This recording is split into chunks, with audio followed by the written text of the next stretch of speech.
Stéphane Alic, je suis neurologue et neuroscientifique, directeur de recherche à l'INSERM, et je co-dirige à l'ICM une équipe s'intéressant à la maladie d'Alzheimer et aux maladies à prions avec Marie-Claude Potier. Et donc moi, Marie-Claude Potier, je suis de formation pharmacien et docteur en sciences et directrice de recherche au CNRS et je co-dirige donc au sein de l'Institut du cerveau et de la moelle sur le site de la Salpêtrière, vous voyez la coupole de la chapelle.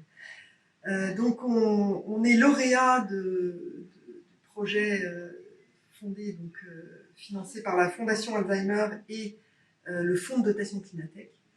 Et c'est un projet qu'on a vraiment à cœur, parce que c'est un projet qui est à l'interface de la science et de la technologie. Et pour répondre à une question importante, on a besoin d'innovation en technologie. Et donc ce projet est vraiment typiquement un projet dont on avait besoin pour développer ces idées importantes dans le domaine des maladies neurodégénératives et de la maladie d'Alzheimer. Donc pourquoi c'est important? Parce qu'on ne comprend toujours pas dans la maladie d'Alzheimer pourquoi certains neurones sont atteints et d'autres ne le sont pas. Et pourtant, on sait aussi que la maladie se propage toujours de la même manière en partant d'un endroit du cerveau et se propage vers d'autres aires cérébrales. Donc ça nous semble à la fois fondamental et comme on ne comprend pas, on veut apporter une touche de technologie à ce projet pour essayer de répondre à cette question.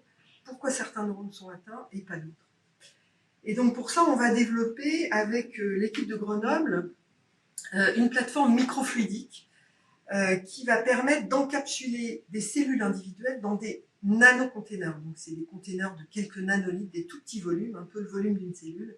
Et donc on va emprisonner chaque cellule de notre modèle dans ces nanocontainers et on va pouvoir l'analyser à deux niveaux. Donc moi je vais parler du premier niveau, c'est-à-dire analyser l'expression des gènes dans cette cellule. Donc on va avoir le profil, la carte d'identité de chaque cellule. Et grâce à une technique bien particulière dont Stéphane va parler, on va savoir si cette cellule est impliquée dans la propagation de la maladie d'Alzheimer ou si elle ne l'est pas. Et donc ça, vous allez comprendre, on va utiliser des technologies qui ont été développées dans les maladies à prions. Oui, alors les maladies à prions, vous en connaissez sûrement la principale qui est la maladie de Creutzfeldt-Jakob et une autre qui est la maladie de la vache folle. En fait, ces maladies sont l'archétype des maladies conformationnelles des protéines, comme la maladie d'Alzheimer, donc des maladies qui sont liées à une mauvaise conformation d'une protéine. Ici, on va s'intéresser surtout à la protéine Tau, qui s'agrège et qui peut ensuite recruter et convertir la forme normale de la protéine, et c'est comme ça que les lésions se propagent dans le système nerveux central, avec en parallèle l'aggravation de la clinique. Et donc, dans le champ des prions, on a inventé des technologies qui permettent de détecter de manière extrêmement sensible cette mauvaise conformation des protéines. C'est en quelque sorte des PCR du protein misfolding, du mauvais repliement des protéines.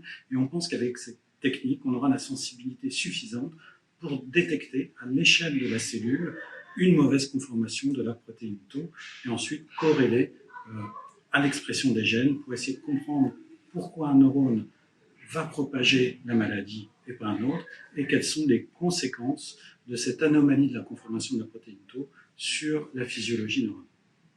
Et on remercie la Fondation Alzheimer et le Fonds de dotation Clinatech de nous permettre de développer ce projet qui nous semble non seulement intéressant, mais très important pour comprendre la maladie d'Alzheimer.